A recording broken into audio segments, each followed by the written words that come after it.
రాష్ట్ర ప్రభుత్వం మరి ముఖ్యంగా జగన్మోహన్ రెడ్డి గారు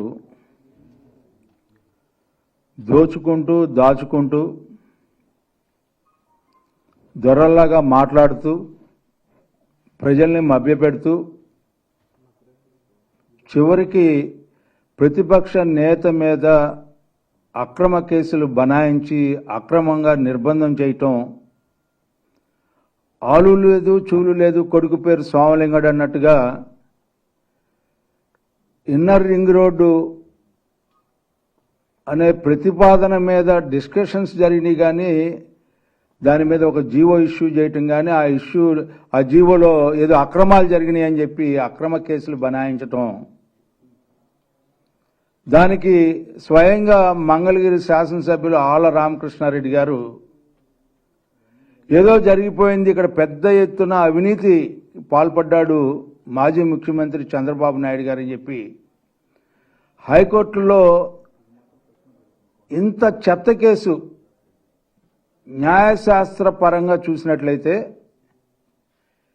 న్యాయ కోవిదులు చెప్పే మాట ఏంటంటే, ఇంత దుర్మార్గంగా సెలెక్టివ్ ప్రాసిక్యూషన్ని ఇనిషియేట్ చేసినటువంటి ఈ ప్రభుత్వాల్ని ఏమనాలో అర్థం కావట్లేదు.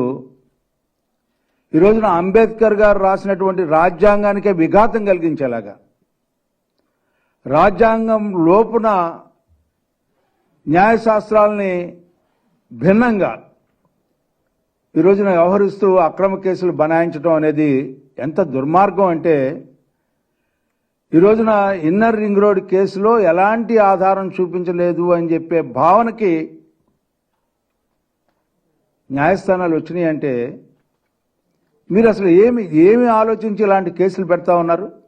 దేనికి పెడతా ఉన్నారు అంటే, ఈ రోజున మీ నాయనే నిరూపించలేకపోయాడు. ఎన్నో కమిషన్లు వేసి ఎక్కడ కూడా అవినీతి మచ్చ అనేది అంటకుండా బయటకు వచ్చినటువంటి వ్యక్తి 15 సంవత్సరాలు ముఖ్యమంత్రిగా చేసి 15 సంవత్సరాల పైగా ప్రతిపక్ష నేతని ఈ రోజున మీరు ప్రజల్లో నమ్మించాలి, ప్రజల్లో ఏదో జరుగుతుందని చెప్పి భ్రమ కల్పించాలని చెప్పే ప్రయత్నం ఇంతకంటే దుర్మార్గం ఏముంటుందండి? ప్రజాస్వామ్యాన్ని అపహాస్యం చేస్తున్నటువంటి న్యాయశాస్త్రాన్నిలో ఉన్నటువంటి ప్రొసీజరల్ ఇర్రెగ్యులారిటీస్ని అడ్డం పెట్టుకొని మీరు నడుస్తున్నటువంటి నడత సామాన్య మానవుడికి ఒక అభద్రతా భావం కలిగే విధంగా మీ వ్యవహారం ఉంది. అదేవిధంగా రెండో కేసు మద్యం కేసు. ఏమిటండి మద్యం వరదలైపోతూ ఉంది, కల్తీ మద్యాన్ని అమ్ముతా ఉన్నారు, కొన్ని వందల మంది చనిపోతూ ఉన్నారు, ఆరోగ్యం దెబ్బతింటా ఉంది. అలాంటి మద్యాన్ని మీరు అమ్మిస్తూ బ్రూవరేజెస్ కార్పొరేషన్లో ప్రివిలేజ్ ఫీజుని ఇనిషియేట్ చేసే విషయంలో ముఖ్యమంత్రికి సంబంధం ఉందని చెప్పి ఒక పక్కన మంత్రి ఎవరి మీద అయితే మీరు బెయిల్కి ఆయన అప్లై చేసుకున్న దాంట్లో చాలా స్పష్టంగా అఫిడవిట్లో పొందుపరచడం జరిగింది. ముఖ్యమంత్రికి ఇందులో సంబంధం లేదు, అధికారులకేనో మాకే సంబంధం, ఫైల్ అనేది ముఖ్యమంత్రికి వెళ్ళలేదు అని చెప్పి చాలా స్పష్టంగా చెప్పినా కూడా మీరు అక్రమంగా ప్రతిపక్ష నేత మీద, ఆనాటి ముఖ్యమంత్రి చంద్రబాబు నాయుడు గారి మీద కేసు పెట్టారంటే మీ యొక్క ఆలోచన అందరికీ అర్థమవుతా ఉంది. ఎవరన్నా బయట వ్యక్తులు ఎవరన్నా పెట్టారా? నష్టం జరిగిన వ్యక్తులు ఎవరన్నా పెట్టారా? ఇందులో ఎవరికి నష్టం జరిగిందని మీరు పెట్టారు? ప్రభుత్వానికి నష్టం జరిగిందా? ప్రభుత్వానికి నష్టం కలిగించే ప్రతి అంశం కూడా ఈ 4 సంవత్సరాల 9 నెలల కాలంలో వ్యవహరించిన విధానం ఎవరైనా చేశారంటే జగన్మోహన్ రెడ్డి గారి ప్రభుత్వం అని చెప్పి చాలా స్పష్టంగా చెప్పొచ్చు. అనేక అంశాల్లో ప్రభుత్వ ఖజానాకి నష్టం కలిగే అంశాలు. ఇవాళ మద్యం విషయంలో ఎంత దుర్మార్గం అండి! సెకండ్స్ మీరే అమ్మిస్తున్నారు. ఒక 10 రూపాయలకి తయారయ్యే వస్తువుని 30 రూపాయలు అని చెప్పి, అంటే 2 ఇంతలు పెంచి అందుట్లో మీరు లోపాయికారుగా కిక్ బ్యాక్స్ తీసుకున్నటువంటి ఈ రోజున తాడేపల్లి పాలసీలోకి పోతా ఉండే రోజు డిజిటల్ పేమెంట్స్ లేవు. ఈ రోజున అన్యాయంగా అక్రమంగా ప్రజలను తాగించడమే కాకుండా దాని మీద ఎక్సైజ్ సుంకాన్ని కూడా మరుగున పరిచి డబ్బు సంపాదించుకుంటున్నటువంటి ప్రభుత్వం మీదైతే ఇవాళ అలాంటి మాటలు మేము మాట్లాడుతున్నామని చెప్పి, వాస్తవాలు మేము ప్రజలకు తెలియజేస్తున్నామని చెప్పి తిరిగి మా మీద దొంగ అన్నట్టుగా మా మీద కేసులు పెడతా ఉన్నారంటే ఇది ఎంతవరకు న్యాయం అని చెప్పి నేను అడుగుతా ఉన్నా. ఈరోజు న్యాయస్థానాలు ఈ రోజున న్యాయాన్ని రక్షిస్తా ఉన్నాయి. అంబేద్కర్ రాజ్యాంగాన్ని ఈ రోజున రక్షించే న్యాయస్థానాలకి శతకోటి వందనాలని చెప్పి మీకు మనం చేస్తా ఉన్నా. అంతేకాదు ఈ రోజున మద్యం కేసులో మీరు వ్యవహరించిన తీరు చాలా చాలా చాలా చాలా చాలా ప్రజాస్వామ్యాన్ని అపహాస్యం చేసి మౌలిక సూత్రాలకే భంగం కలిగించే విధంగా what ever the fundamental rights were given by the constitution is being infringed by this bloody government. It's true, it's a fact. కాదా అని చెప్పి నేను అడుగుతా ఉన్నా. నువ్వు న్యాయస్థానాల మీద బురద చల్లటానికి ప్రయత్నించావు, న్యాయ కోవిదుల మీద బురద చల్లటానికి ప్రయత్నించావు వాస్తవం మాట్లాడినందుకు. కానీ నువ్వు చేసేదేంటి? వాళ్ళ అన్యాయాన్ని ప్రోత్సహిస్తూ, అక్రమాన్ని ప్రోత్సహిస్తూ, అవినీతిని ప్రోత్సహిస్తూ, అరాచకాన్ని సృష్టిస్తూ నేను అడుగుతా ఉన్నా. సిబిఐ అరెస్ట్ చేయడానికి, మీ బాబాయిని హత్య చేసిన వాళ్ళని అరెస్ట్ చేయడానికి వస్తే ఎందుకు దాడి చేయబోయావు అని చెప్పి నేను అడుగుతా ఉన్నా. ఇవాళ నువ్వు ఫండమెంటల్ రైట్స్కి విరుద్ధంగా నువ్వు వ్యవహారం చేస్తా ఉన్నావు. ఇసుక విధానం, పేదవాడికి ఇసుక అనేది భారం కాకూడదు, ఇసుక ఉచితంగా అందించగలిగితే నిర్మాణ రంగం కానీ లేకపోతే అనేక వృత్తుల మీద ఆధారపడినటువంటి ఈ నిర్మాణ రంగం రోజుకు కూడా పెరగటానికి ఆస్కారం ఉంటుందనే ఒక భావంతో తీసుకున్న నిర్ణయం అయితే, ఇవాళ నువ్వు తీసుకున్న నిర్ణయం ఏంటి? నువ్వు ఏ రకంగా కుదవబెడుతున్నావు ఇసుకని, ఏ రకంగా అక్రమ తవ్వకాలు తవ్వుతున్నావు, అక్రమంగా తరలిస్తున్నావు. ఈ రాష్ట్రంలో ఇసుక దొరకటం మాత్రం కష్టం, కానీ సామాన్య మానవుడికి అవసరమైనటువంటి ఇసుక దొరకటం కష్టం. కానీ నువ్వు ఇతర రాష్ట్రాలకి, ఇటు పక్కన తమిళనాడుకి, అటు పక్కన తెలంగాణకి ఏ రకంగా ఇసుక తరలి వెళ్ళిపోతుంది. కొన్ని వేల లారీలు. మా చిన్నప్పుడు కొండలంటే మామూలు కొండలు అని చెప్పి అనుకునేవాళ్ళు. ఇప్పుడు మా పిల్లలు వచ్చి చెప్తా ఉన్నారు, తాత మా మనవరాళ్ళు వచ్చి చెప్తాను, తాత ఇసుక కొండలు ఉండే తెలుసా అని చెప్పి. ఇంతటి దుర్మార్గం జరుగుతూ ఉంటే ఈ రాష్ట్రంలో మీరు ఇసుక విధానం మీద చంద్రబాబు నాయుడు గారు అక్రమ ఆర్జన కోసం, అక్రమంగా అవినీతి చేయడం కోసం ప్రయత్నించాడని చెప్పి చెప్పుకోవడానికి సిగ్గు లజ్జ ఏమైనా ఉందా అని చెప్పి నేను అడుగుతా ఉన్నా మీ ప్రభుత్వానికి. కానీ మీ ఎవరైతే దీని మీద కేసులు పెట్టిన వాళ్ళకి, ఎవరు ఈ వెంకటరెడ్డి, ఎవరో ఈ వెంకటరెడ్డి అని అడుగుతా ఉన్నా. మైన్స్ అండ్ మినరల్స్ ఇవాళ ఏ రకంగా కొట్టుకుంటా ఉన్నారు మీలో మీరు. మొత్తం దోపిడీ, సహజ వనరులన్నింటినీ దోచుకున్నారు మీరందరూ కూడా. ఎక్కడ సహజ వనరు ఉంటే అక్కడ ఉన్నారు మీరు. గాంధారి పుత్రులాగా 151 మంది ఉన్నారు మీరు. ఏమి సాధించారు? ఈ సమాజాన్ని అతాకుతలంగా చేసి రాష్ట్రాన్ని రావణాకష్టంగా మార్చి అక్రమ కేసులు బనాయిస్తారు. ఇంకా పైన ఇవాళ అత్యున్నతమైన న్యాయస్థానాలు ఎన్నిసార్లు తప్పుపట్టినాయండి మీ విధానాల్ని? ఇవాళ ఈ ప్రతిపక్ష నేత మీద ఏ కేసు కూడా మీరు పెట్టిన కేసులో సాక్ష్యాలు లేవు, మౌలిక సూత్రాలకు వ్యతిరేకంగా ఈ కేసులు బనాయించారు అనే వ్యాఖ్యానాలు చేస్తూ ఉంటుంటే ఇవాళ మీరు ఎక్కడ తలబెట్టుకుంటారని చెప్పి నేను అడుగుతూ ఉంటాను. తలెత్తుకు తిరగాల్సినటువంటి పాలన చేసే పాలకులు ఇవాళ తలదించుకొని ఎన్ని కంటెంప్ట్ కేసుల ముందర మీరు తలదించుకొని నుంచున్నారు. వ్యవస్థ ముందల, పాలనా వ్యవస్థ తలదించుకొని నుంచోవాల్సిన పరిస్థితి యొక్క జగన్మోహన్ రెడ్డి కలగజేస్తే అధికారులైన మార్పు రాకపోతే చాలా కష్టం అని చెప్పి మనం చేస్తా ఉన్నాం. ఇంతటి దుర్మార్గం ఈ రోజున జరుగుతూ ఉంది. న్యాయ వ్యవస్థను కించపరిచేలాగా ఈ రకంగా కేసులు పెడతా ఉన్నారు మీరు. కేసు పెట్టడం అంటే, ఎందుకంటే ఈ రోజున మోచేతి నీళ్లు తాగే ఆఫీసర్లు ఇవాళ నిజంగా సిఐడి డిపార్ట్మెంట్ స్పెసిఫిక్ ఇన్వెస్టిగేషన్ చేయాల్సినటువంటి పరిస్థితిలో, సిఐడిని ఆశ్రయించే పరిస్థితిలో ఇవాళ ప్రతిదానికి సిఐడి కేసు పెడతా ఉంది. ప్రతిదానికి ఒక కంప్లైంట్ తీసుకోవటం, దానికి అప్రూవల్ పంపించడం, వారం రోజుల్లో కేసు పెట్టడం, అరెస్ట్ చేయడానికి ప్రయత్నించటం.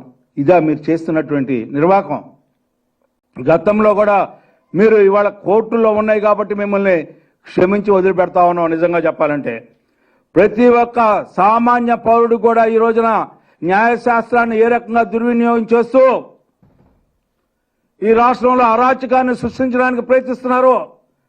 ప్రతి ఒక్కరికి తెలిసినటువంటి అంశం ఈ రోజున ఆనాడు తెలుగుదేశం పార్టీ ఆవిర్భావం, వడ్డకాడు బుడ్డాడికి కూడా రాజకీయం ఏ రకంగా అవగతం అయిందో, ఈరోజు న్యాయశాస్త్రంలో ఉన్న లోపాలను కానీ న్యాయశాస్త్రం ఏ రకంగా దుర్వినియోగం కాబడుతుందని చెప్పి ప్రతి ఒక్క సామాన్య పౌరుడికి అక్రమ నిర్బంధంలో 53 రోజులు చంద్రబాబు నాయుడు గారు భౌతికంగా అయితే నష్టం జరిగిందేమో కానీ ఈ రోజున ప్రతి ఒక్కరికి కూడా ఈ న్యాయశాస్త్రాన్ని ఏ రకంగా దుర్వినియోగం చేస్తున్నారనేది మాత్రం తెలిసిన మాట సత్యం అని చెప్పి మీకు మనవి చేస్తా ఉన్నా.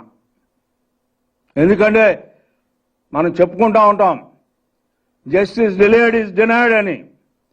దానికి ఈ రోజున మీరు చేసే జాప్యం, మీరు చేసే కాలయాపన, కోర్టులో ఉన్న ఎక్సెప్షన్స్ తీసుకొని మీరు ఏ రకంగా దుర్వినియోగం చేస్తున్నారో ప్రజలు గమనిస్తూ ఉన్నారని చెప్పి మీకు మనం చేస్తా ఉన్నా. ఇవాళ బెయిల్ మంజూరైన సందర్భంలో ఏ రకంగా వ్యాఖ్యానాలు ఉన్నాయనేది ఒకసారి గమనించాల్సిన అవసరం ఉంది. ప్రజలు తెలుసుకోవాల్సిన అవసరం ఉంది. ప్రభుత్వం యొక్క అధికార దుర్వినియోగం, అధికారాన్ని అడ్డం పెట్టుకొని ప్రజల్ని, ప్రతిపక్ష నేతల్ని, మరి ముఖ్యంగా జాతీయ పార్టీ తెలుగుదేశం పార్టీ జాతీయ అధ్యక్షుడైనటువంటి చంద్రబాబు నాయుడు గారి మీద కేసులు పెట్టాలనుకుంటే ఇవాళ చంద్రుడి మీద బురదేసినట్టే అని చెప్పి మేము చెప్పడమే కాదు, న్యాయశాస్త్రాలు, న్యాయస్థానాలు ఇవాళ ఏ రకమైన రుజువులు మీరు చూపించలేకపోయారు. It's a failure of the prosecution అని చెప్పి చెప్పుకునే పరిస్థితిలో ఉన్నారంటే ఇంతకంటే దుర్మార్గం ఉంటుందని చెప్పి ఈ సందర్భంగా మనవి చేసుకుంటూ, ఏది మీరు ఏ రకంగా మీరు నిరూపించాలనుకున్నా కూడా మీ నాయన వల్ల గాల, నీ వల్ల అంతకంటే అవ్వదు. ఒక దొంగ 16 నెలలు పైన జైల్లో ఉన్నాయన, 17 కేసులు, 11 కేసులు, 7 కేసులు ఈడీ, 18 కేసుల్లో నువ్వు ముద్దాయివి. ఎప్పుడైనా బెయిల్కి వెళ్ళావా? ఎప్పుడైనా బెయిల్ మీద ఉన్నటువంటి ముఖ్యమంత్రివి ఎప్పుడైనా కోర్టుకు వెళ్ళావా అని చెప్పి నేను అడుగుతా ఉన్నా. ఎన్నిసార్లు నేను కోర్టుకు పిలిచారు? ఎందుకు వెళ్ళలేకపోయావు? పైగా మీరేం చెప్తారు, మీకు సమయం దొరకలేదా? నువ్వు తాడేపల్లి ప్యాలెస్ నుంచి ఎన్నిసార్లు బయటికి వెళ్ళావు? నీకు సమయం లేదా కోర్టుకు వెళ్ళే సమయం? నువ్వు నిజంగా నువ్వు మనిషి పుట్టక పుడితే నీకు నువ్వుగా రుజువు చేసుకోవాలి. నేను అవినీతి పరుని కాదు, నేను దోషిని కాదు. ఎందుకంటే ఒక బెయిల్ మీద ఇన్ని సంవత్సరాలు ముఖ్యమంత్రిగా ఉన్నటువంటి వ్యక్తివి ఈ భారతదేశ రాజకీయాలు కాదు, ప్రపంచ రాజకీయాల్లో ఉన్న వ్యక్తుల్లో, ఎవరైనా అధికారంలో ఉన్న వ్యక్తుల్లో నువ్వే ప్రథముడివి, నువ్వే ఆఖరివాడివి అని చెప్పి సందర్భంగా మనం చేస్తా ఉన్నా. అలాంటి నేపథ్యంలో ఎవరు who has to prove your innocence? You have to prove your innocence, not by anybody, not by the courts. నిజంగా నీకు దమ్ము, ధైర్యం, సిగ్గు, లజ్జ, చీము, నెత్తులు అనేది ఉంటే నీకు నువ్వు ప్రూవ్ చేసుకోవాలి. నువ్వు ప్రజల దగ్గరికి వెళ్తున్నావు కదా, నీకు నాకు మధ్యలో ఎవరు లేరు, దేవుని బిడ్డగా నీ దగ్గరికి వస్తున్నానని చెప్తున్నావు కదా, ఆ దేవుని బిడ్డగా నువ్వు నిరూపించుకోవాలి. నిర్దోషం అయితే, దోషువు కాకపోతే. ఇది మేము కోరుకునేది. మేము ఎప్పుడు కూడా సిద్ధం, దేనికైనా సిద్ధం. మేము తప్పు చేయలా, అవినీతి చేయలా. ఈ దేశాన్ని, ఈ రాష్ట్రాన్ని సమన్వయాభివృద్ధితో, సమగ్ర అభివృద్ధితో ఈ రాష్ట్ర సంపదను పెంచి ఆ సంపదని పంచివ్వాలని చెప్పి ఆలోచించే సామాజిక ఆలోచన చేయగలిగినటువంటి నిత్య కృషివలుడు అయినటువంటి చంద్రబాబు నాయుడు గారి మీద నువ్వు బురదేస్తే అంటుకోదయా అని చెప్పి సందర్భంగా మనం చేస్తా ఉన్నాం.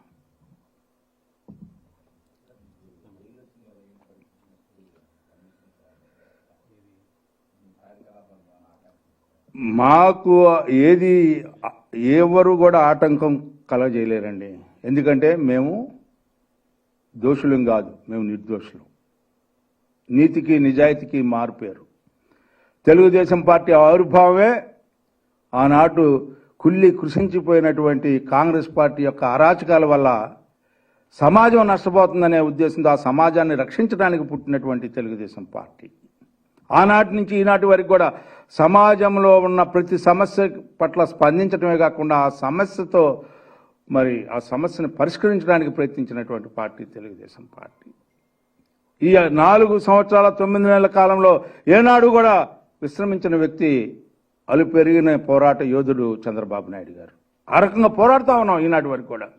ఇవాళ అన్నిటినీ కూడా గమనించారు ప్రజలని చెప్పి ఆయన్ని ఇవాళ దొంగగాను, దోషిగాను ప్రయత్నిస్తే దొంగ దొరవడు, దొంగవడు.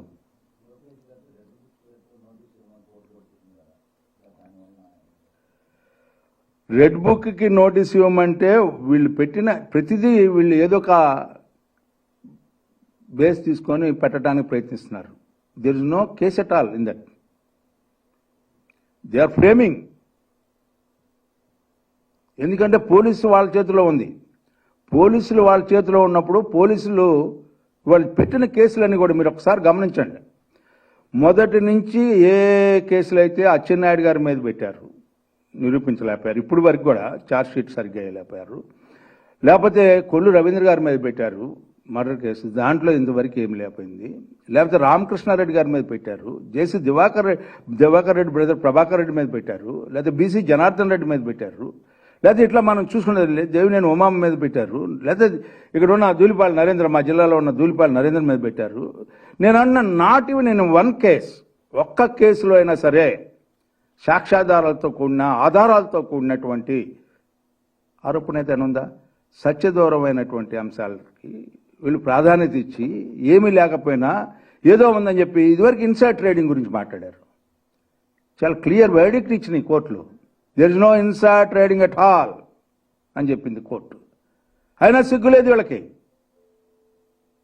వాళ్ళ రాజధాని అంశంలో వీళ్ళందరికీ వీళ్ళు బిల్లు ప్రవేశపెడితే మేము సరైన బిల్లు ప్రవేశపెట్టలేదని చెప్పి మళ్ళీ విత్డ్రా చేసుకున్నారు. వీళ్ళు విత్డ్రా చేసుకున్నారా లేకపోతే ఎవరు విత్డ్రా చేసుకున్నారు? వీళ్ళే విత్డ్రా చేసుకున్నారు. ఎందుకు చేసుకున్నారు? దేనికి చేసుకున్నారు? మళ్ళీ పైగా దాని మీద సుప్రీంకోర్టుకు వెళ్ళారు. ఎందుకు వెళ్ళారు? R5లో పేదలకు ఇచ్చామన్నారు. పేదలకు ఆల్రెడీ ఇళ్ల స్థలాలు కేటాయింపు, ఇళ్ల స్థలాల గురించి ఎక్కడైతే కేటాయించారో ఆ జోన్లో ఇవ్వకుండా దీనికి వేరే జోన్ ఇచ్చి బయట నుంచి తీసుకొచ్చి బయట నుంచి పేదవాళ్ళు ఇక్కడ పేదవాళ్ళు లేనట్టుగా. ఏమిటి తతంగం? రాజకీయ లబ్ధి పొందడానికి, రాజకీయ లబ్ధి కుట్ర ద్వారా పొందడానికి, రాజకీయ లబ్ధి అనేది రాజకీయ పార్టీలు పొందడానికి ఆస్కారం ఉంది. కానీ ఇక్కడ ఏ రకంగా నువ్వు పొందుతున్నావు అనేది విధానం. అది నేను చెప్పాను.